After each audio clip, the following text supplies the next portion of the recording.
Salam kerahiman.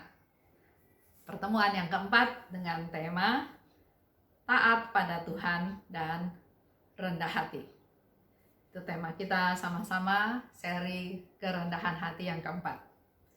Nanti Bapak Ibu bisa baca dari nomor 132. Dalam sakramen tobat ada beberapa bapa pengakuan yang adalah bapa rohani sejati selama segalanya berjalan dengan baik.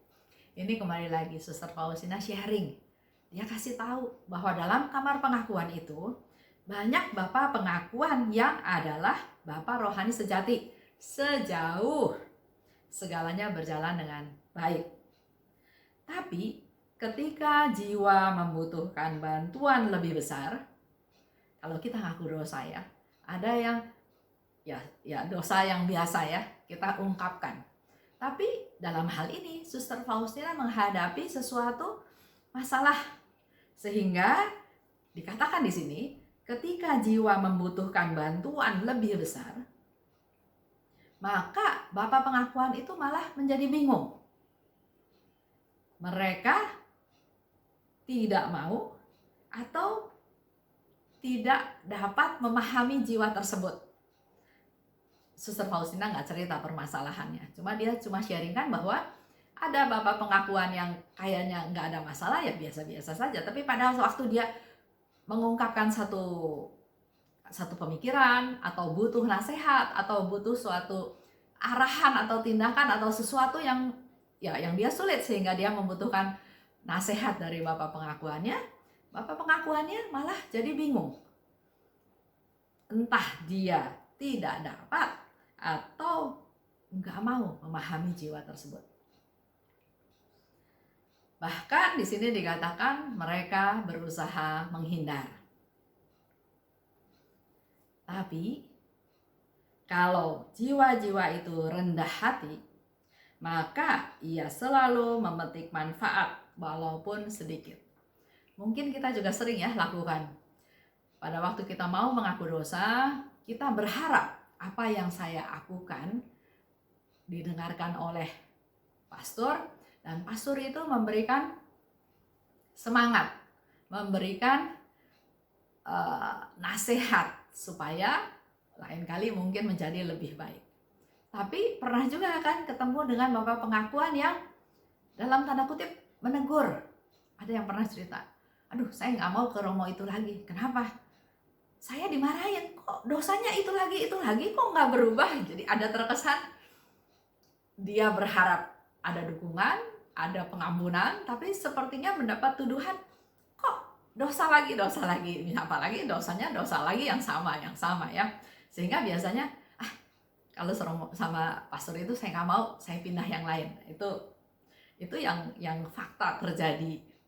Tapi di sini Suster Faustina bilang, kalau jiwa itu sungguh-sungguh rendah hati, dia tetap datang ke Romo yang ada, yang memberikan sakramen tobat, maka dia akan selalu memetik manfaat walau sedikit. Jadi nggak pernah ada yang sia-sia.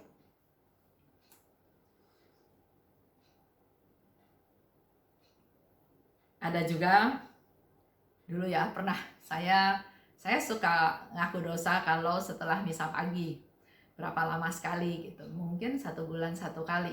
Nah, sering ketemu dengan teman yang juga punya rutinitas seperti itu. Jadi saya bilanglah sama teman itu, kita mau ngaku dosa. Dia bilang iya, ya udah kamu yang ngomong sama Romo setelah perayaan Ekaristi, Romo saya mau ngaku dosa. Nggak ada masalah kan? Tiba-tiba Romo itu ketemu sama saya, terus dia bilang, kamu mau ngaku dosa, kenapa bukan kamu yang ngomong? Kenapa harus orang lain yang ngomong? Salah paham ya. Padahal memang kita sama-sama mau mengaku dosa. Itu salah satu. Ada lagi yang terjadi, memang tidak di dalam periode misalnya sebelum Paskah atau sebelum Natal, pengakuan dosa yang dilakukan. Pernah juga 1 kali, Romo saya mau mengaku dosa. Itu setelah misa pagi ya. Langsung muka Romonya nggak welcome ya. Jadi kita juga jadi rasa kecut gitu ya. Aduh, lain kali jangan sama dia lagi deh misalnya ya, hal-hal seperti itu. Tapi melalui devosi kepada kerahiman ilahi, saya malah jadi tergerak berdoa buat Romo tersebut. Bukan untuk memberikan menyenangkan saya, memenuhi harapan yang saya harapkan dengan menerima sakramen tobat tersebut, tapi ya diberi kesadaran bahwa dia pun manusia, bisa bosen, bisa ya mungkin. Saya pernah dengar satu Romo ya bercerita, dia bilang begini, aduh Bu Esther, kalau Ibu Esther mendengarkan pengakuan dosa orang, waduh, ya kita bisa bayangkan ya. Tapi kan Romo harus punya telinga untuk mendengar. Sehingga saya pernah dengar juga ada satu Romo bilang, dia nggak tahan mendengarkan pengakuan dosa itu lebih dari 2 jam. Kalau tadinya saya pikir kan cuma dengerin aja dia ngomong apa, terus udah gitu kasih absolusi atau kasih nasihat. Tapi ternyata kalau Romo itu membawa sharing pengakuan dosa tersebut, masuk ke dalam doa dia, masuk ke dalam keprihatinan dia, masuk ke dalam kepedulian dia, akan betul-betul terbeban berat. Kalau orang datang ke saya, misalnya karyawan saya datang ke saya, dia ngaku saya salah Bu, saya masih bisa negur dia, kenapa kamu salah? Kan sudah saya kasih tahu, jadi ada komunikasi. Tapi kalau dalam sakramen tobat, apapun yang diakukan, kan Romonya diem. Ternyata mendengarkan itu jauh lebih berat. Maka mari kita juga lebih sering berdoa untuk Romo, supaya dia bisa melayani, bisa dipakai sama Tuhan untuk menjadi gembala, untuk melayani, untuk memberi nasihat, supaya dia juga punya kesanggupan. Kembali lagi yang tadi saya bilang, dia juga manusia, dia juga bisa capek, dia bisa juga barangkali kesel ya dengar, aduh kok ngaku dosanya seperti itu. Saya pernah satu kali mengalami ya saya bukan pastor, tapi ada seorang bapak datang ke saya, dia mau bercerita.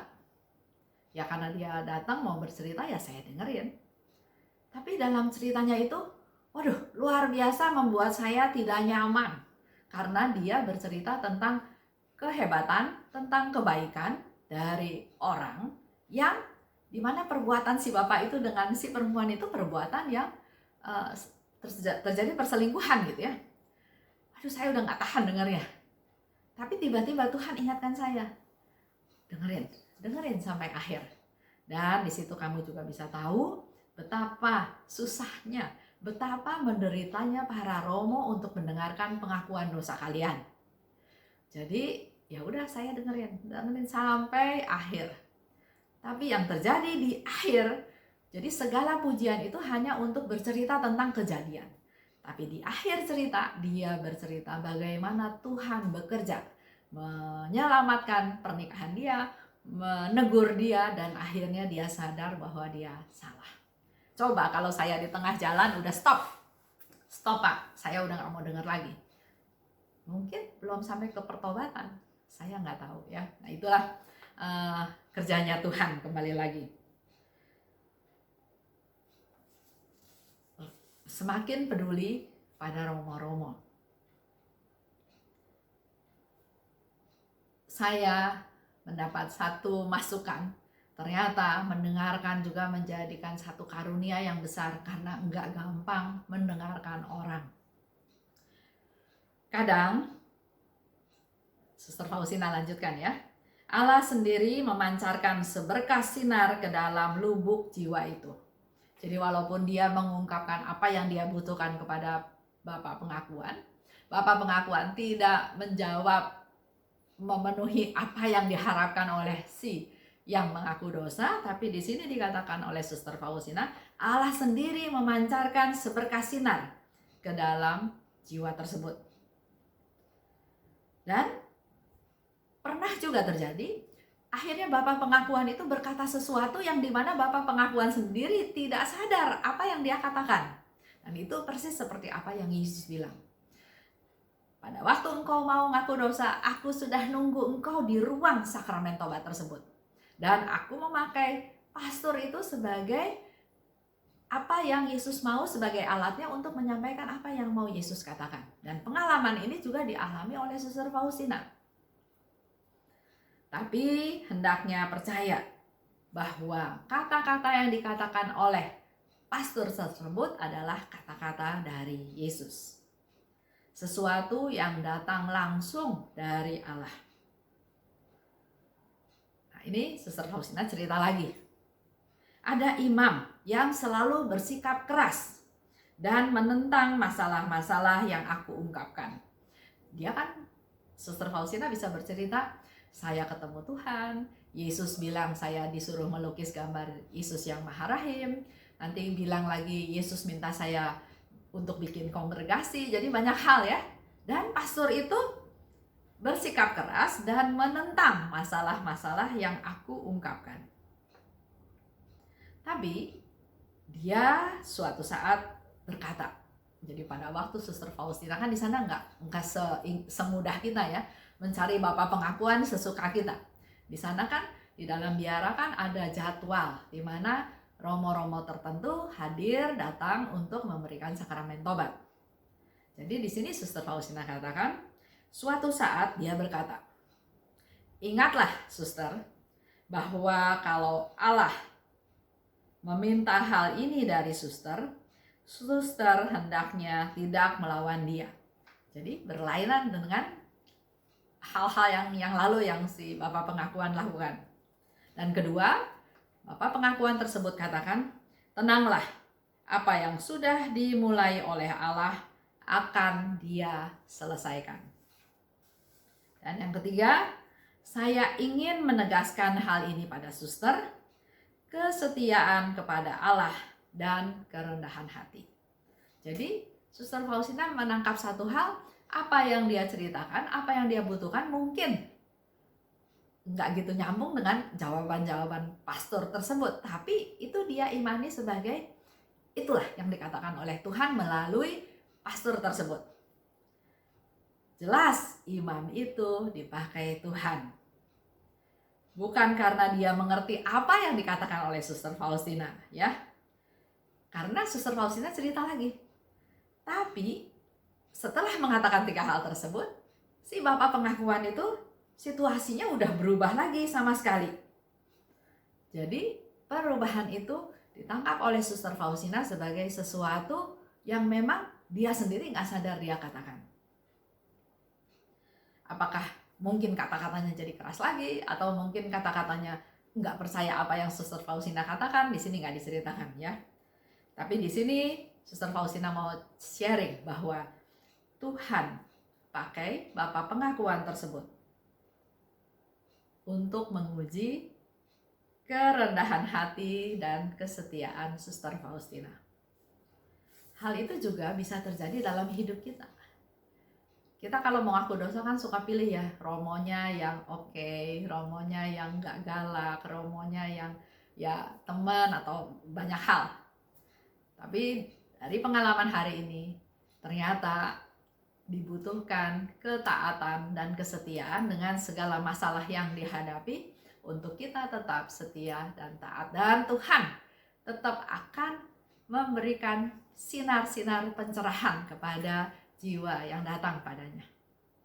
Itu aja. Salam kerahiman.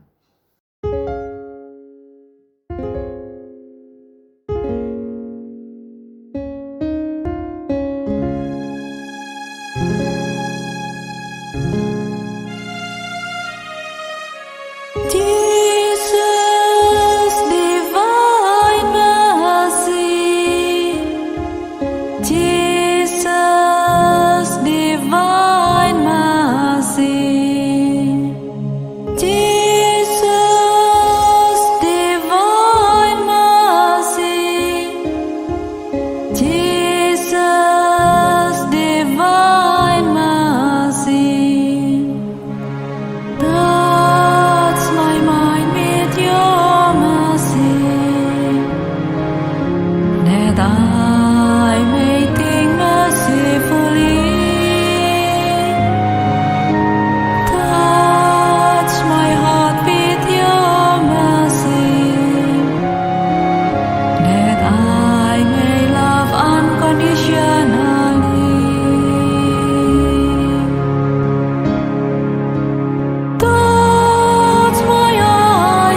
know